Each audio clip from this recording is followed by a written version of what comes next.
जैसे ही लोकसभा चुनावों के परिणाम आए, मोदी जी ने शपथ ग्रहण समारोह किया दिल्ली में। उसके बाद जम्मू में टेररिस्ट अटैक्स की एक सीरीज शुरू होती है। शिवखोड़ी जाते हुए तीर्थयात्रियों पर हमला होता है, जिसमें कि छोटे छोटे बच्चों को निकालकर और माताओं बहनों को निकालकर मारा जाता है। उसके कुछ ही दिन बाद कठुआ में अटैक होता है और फिर दोबारा से अटैक्स चल रहे हैं। उसके बाद भी जो केंद्र सरकार है, क्या वो उसमें विफल है रोकने में? जम्मू एंड कश्मीर के पूर्व मुख्यमंत्री उमर अब्दुल्ला जी ने कहा कि पहले जो जम्मू का एरिया है, जो टेरर फ्री जोन घोषित हो गया था, उसमें दोबारा से मिलिटेंसी आ रही है। तो क्या केंद्र में सरकार जो कमजोर हुई है उसके कारण दोबारा से मिलिटेंसी आ रही है और क्रॉस बॉर्डर जो टेररिज्म है वो दोबारा से स्टार्ट हो रहा है क्या? सबसे पहले तो मैं आपसे ये कहना चाहूँगा और देश के सभी लोगों से ये कहना चाहूँगा कि ये जो अब्दुल्ला एंड कंपनी है कश्मीर की, ये पूर्व मुख्यमंत्री, तो ये हमेशा पाकिस्तान के समर्थन में ही बातें करते हैं। तो कोई संकोच की बात नहीं है कि ये पाकिस्तान के समर्थक भी हैं और पाकिस्तान की जिहादी एक्टिविटी को बढ़ावा देने वाले भी यही लोग हैं। इनके प्रश्न में ही इनका उत्तर है। मोदी जी के जीतने के बाद जो जिहादी एक्टिविटी है, इनको बढ़ाने में इन्हीं लोगों का हाथ है और किसी बाहर वाले का हाथ नहीं है। ये एक तरीके से ईर्ष्या शत्रुता का भाव जो है वो सामने छलक रहा है। दूसरी बात यह है कि हम बॉर्डर के आसपास ही ये एक्टिविटी को हम ज्यादा दर्शाते हैं, दिखाते हैं, जबकि ये घटनाएं जो आपने देखा होगा जम्मू में हुई हैं। और दूसरी बात यह है कि ये जिहादी एक्टिविटी जो है, जो जिहादी मूवमेंट है, ये तो पूरे देश में है, गली गली में है। मुझे आज लगता है कि भारत का एक एक मुसलमान जिहादी मूवमेंट से जुड़ा हुआ है।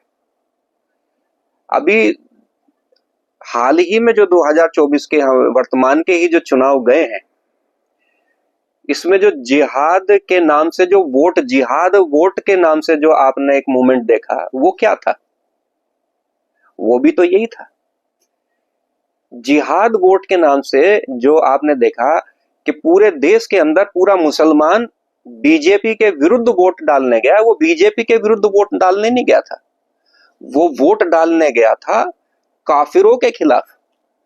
क्योंकि भारतीय जनता पार्टी, नरेंद्र मोदी जी, योगी जी, वो पूरी तरीके से हिंदुत्व को फेवर करते हैं, हिंदुत्व को बढ़ावा देते हैं, इस धर्म संस्कृति को बढ़ाने का काम कर रहे हैं। यहाँ पर 500 साल बाद कोई एक ऐसा शासक हुआ, कोई ऐसा एक राजनीतिक दल हुआ जिन्होंने भारत के अंदर एक गुलामी की जो एक परिपाटी हमारे यहाँ बना दी गई थी, हमारा भगवान श्री राम की जन्मभूमि पर भगवान श्री राम का मंदिर, भव्य मंदिर तोड़कर जिस पर बाबर ने मस्जिद बना दी थी, बड़े संघर्षों के बाद वह ढांचा गिराया गया, वहां पर एक भव्य मंदिर का निर्माण हुआ और कुछ इस्लामिक समर्थकों के माध्यम से आज 500 साल लग गए, उस मंदिर का निर्माण नहीं हो पाया। उत्तर प्रदेश के अंदर योगी जी, केंद्र के अंदर मोदी जी, इस भारतीय जनता पार्टी और राष्ट्रीय सेवक संघ के अथक प्रयास के बाद, और इसमें बहुत बड़े बड़े हमारे साधु संत का भी इसके अंदर विशेष सहयोग रहा, जिनके आज सहयोग से, अपार मेहनत से, कुर्बानियों से, बलिदानों से आज हम इस भव्य मंदिर का निर्माण हमने देखा है। ये इनसे पचा नहीं। तो आज हम तो कहना चाहेंगे कि आज गली गली में जिहादी हैं। बांग्लादेश से करोड़ों की तादाद के अंदर मुसलमान भारत के अंदर रह रहे हैं, जो यहाँ पे पूरा जिहाद फैला रहे हैं, निर्दोष लोगों की हत्याएं करी जा रही हैं। आप केरल के अंदर देखें, बंगाल के अंदर की बंगाल की स्थिति बहुत भयानक है।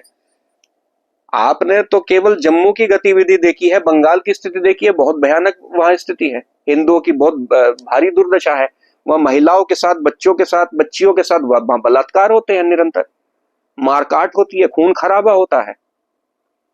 केरल के अंदर आप देखिए 30,000 से करीब ऊपर लड़कियां, हमारी हिंदू लड़कियों का धर्मांतरण किया जा चुका है, एक फिल्म के माध्यम से दर्शाया, पूरे देश के अंदर बवाल हो गया।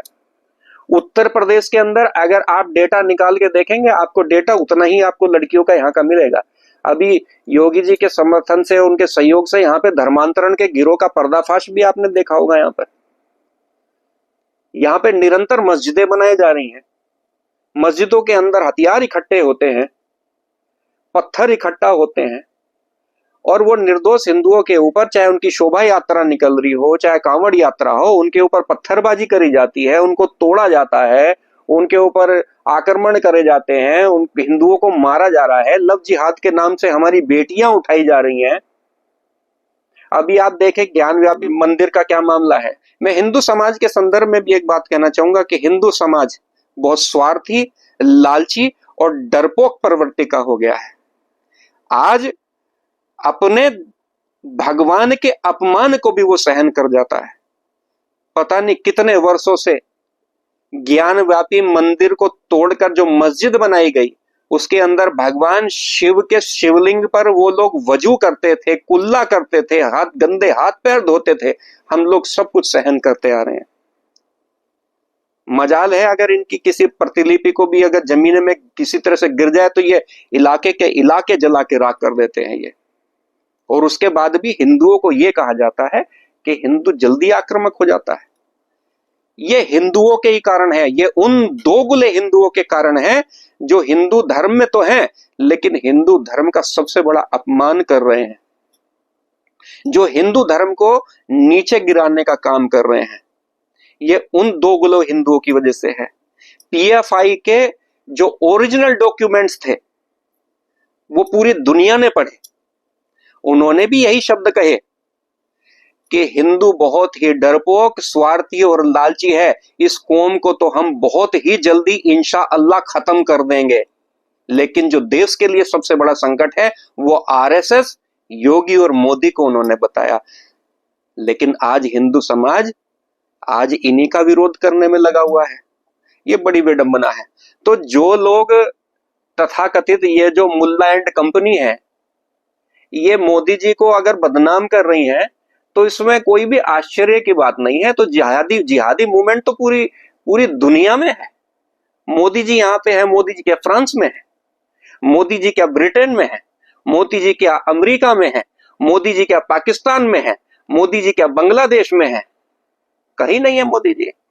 लेकिन वहां भी इस्लामिक मूवमेंट चल रहे हैं, वहां पे भी यही लगातार हत्याएं हो रही हैं, पूरे इलाके जलाए जा रहे हैं, वहां पे बम विस्फोट हो रहे हैं, निर्दोष लोगों की हत्या कर रही हैं। केवल किस वजह से कि इस पूरी दुनिया में केवल अल्लाह का ही शासन होना चाहिए। गजवाए हिंद करो, दारुल इस्लाम बनाओ, ये काफिर वो काफिर, इनका कत्ल कर दो, कत्ल कर दोगे तो तुम्हें जन्नत नसीब होगी, जन्नत नसीब होगी तुम्हें वहां पे हूरें मिलेंगी। अब हूरों के चक्कर में जो है वो निर्दोष लोगों की हत्याएं हो रही हैं। हूरों के चक्कर में, शराब के चक्कर में कि मरने के बाद तुम्हें जो है जन्नत में जाके हूरें मिलेंगी, शराब मिलेंगी, उसके लालच में आज जो है इतना खून खराबा, इतना नरसंहार हो रहा है। कितनी विडंबना की बात है। तो मैं हिंदू समाज से यही कहना चाहूंगा कि जब ये एक वहशी दरिंदों का एक समूह निर्दोष लोगों की हत्यारे जब एकत्र हो सकते हैं तो सनातन संस्कृति के लिए सभी संत समाज को और सभी जो हमारा सनातन संस्कृति के जितने भी हमारा हिंदू समाज है सबको एकत्र होकर इस बुराई के विरोध में लड़ना चाहिए।